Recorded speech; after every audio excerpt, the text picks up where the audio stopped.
right now on 5 on Your Side at 10. And we begin at 10 with breaking news coming in out of Franklin County. Police shot someone after they say the person tried to take off during a traffic stop. You're looking at video now. This is the scene at Highway 30 in St. Clair. Police say they pulled the car over when the driver failed to stay in their lane. Well, during the stop, the suspect tried to take off, dragging the officer. That's according to police. The officer then shot the driver. The suspect was taken to the hospital and is expected to be okay. We will keep you updated with the very latest information as we get it. Taking a closer look now at your weather first forecast, we have a live look over the Mizzou campus. Rainfall in mid-Missouri is expected to head to the St. Louis area. Good evening. I'm Brent Solomon.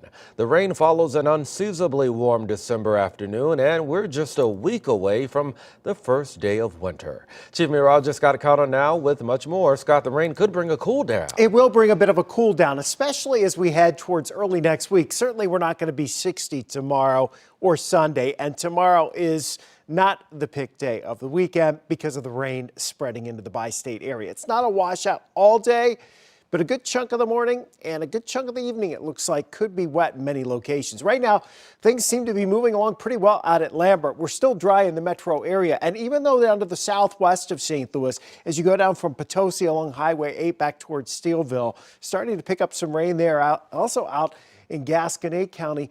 It's showing up on the radar as being somewhat impressive, but in reality, the air is so dry, it's just a little bit of rain right now.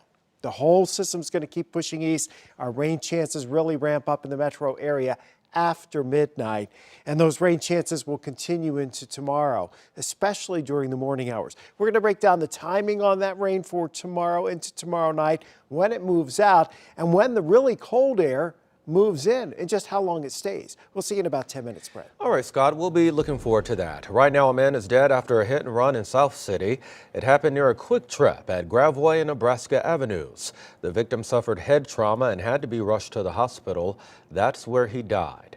No word on what type of car was involved, but police are investigating. Crews are working to figure out what led to that crash. We will keep you updated as we learn more. Well, we are now learning new information about an 80-year-old man who is in critical condition after police say a stray bullet flew through his home. This was in the South Side on Thursday night. And tonight, an exclusive interview. 5 on Your Side's Robert Townsend caught up with the man's daughter. 80-year-old Denver Nichols was enjoying a quiet night at home with his 78-year-old wife, their beloved Pooch and cat in South St. Louis. Suddenly, around 7:30 that Thursday evening, my mom heard 2 shots. Eileen Balmer says her mom then saw her husband had been shot in his right arm. It was his right hand. He is right-handed. He couldn't call 911. Nichols' wife called police. Paramedics arrived and rushed him to a hospital in critical condition. I'm pretty sure the police were there before by a couple of minutes. They put a tourniquet on him right away because he was bleeding profusely. Police say a stray bullet blasted through the family's screened-in back porch, through their back door, and into a wall. It happened near the corner of Louisiana Avenue and Gasconade Street by Marquette Park as Mr. Nichols was just standing in his kitchen. It's just such a level of a lack of thinking of other people. And that's ridiculous. He's in his, good years. He needs to just feel safe in his house. The 80-year-old retired business owner underwent surgery on Friday. Now, after just 3 weeks of rehabbing their home and living in this Dutchtown neighborhood, this innocent shooting victim and his family want to move. He's totally reversed. My mom didn't want to move into the city at all. It's a little over a week until Christmas, and you bet Eileen Balmer is definitely counting her blessings. She still has her dad this holiday season. It was an inch from, hitting them in the abdomen or, even the head. So very, very thankful. Robert Townsend, 5 on Your Side. And police are still trying to figure out who fired the shot. If you know anything, call Crime Stoppers at 866-371-TIPS. Police believe a man accused of raping a girl over the course of 7 years in Jefferson County may have more victims. Benjamin Sexton Jr. was caught by a witness trying to meet up with the victim. During an interview with police, the victim said Sexton messaged her through Snapchat and would often take her to hotels and a mobile home park.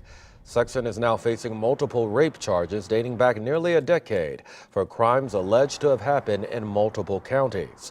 He was taken into custody Thursday and is being held without bond. Other victims should call the Jefferson County Sheriff's Office at the number on your screen, 636-797-5515.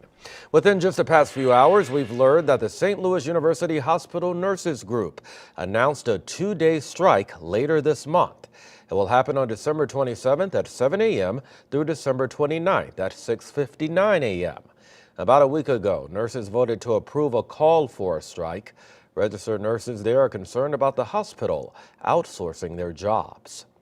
Just hours ago, more than 180 staff members at the Northview Village Nursing Home walked out. Today was payday, but there was no pay. Nurses there say they were supposed to get paid at 2 this afternoon. Instead, management held a meeting to tell those workers they won't get their paychecks. They need this money to feed their children. They need this money to pay their bills. It's 10 days before Christmas. How would you feel if you've worked 100+ hours to take care of 177 residents only to find out that you're not going to be compensated? 5 on your side tried to reach out to management at the nursing home, but we haven't heard back yet.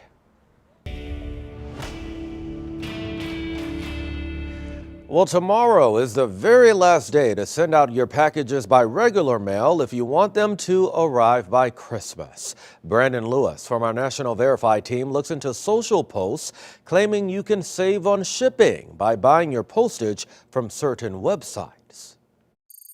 There are dozens of social posts promoting websites that claim to offer big savings to send out your next package, including this one with more than 100,000 views. If you're going to the post office to pay to ship your packaging, you are literally wasting so much money. But are shipping partner websites legit? Our sources are the U.S. Postal Service, the U.S. Postal Service Office of Inspector General, online shipping platforms Pirate Ship and Shippo, and an independent check of postage prices. These TikToks are referring to legitimate websites like Shippo and Pirate Ship, which are shipping partners with the USPS. This partnership gives them the ability to let customers print USPS shipping labels at discounted rates, and the Postal Service handles the delivery. We created a free account and tested to see just how much we could save. Postage for an 8-ounce box from Seattle to Denver was about 26% cheaper on Pirate Ship than at the post office, while on Shippo, a 9-pound box from Houston to Washington, D.C. came with a 37% savings over the post office. So, yes, shipping partner websites like Shippo and Pirate Ship are legit. Not every website advertising cheap postage is legit though, so before buying, check the Postal Service's list of authorized partners on its website so you don't fall victim to a scam. With your Verify, I'm Brandon Lewis.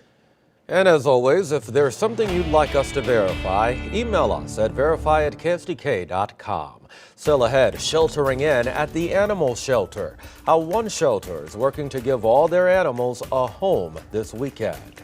And 5 on Your Side is partnering with the Foster and Adoptive Care Coalition for the Little Wishes campaign. You can brighten up the holidays for a kid in foster care from the comfort of your couch. Just head to ksdk.com/littlewishes. There are under 100 wishes left to grant before December 20th.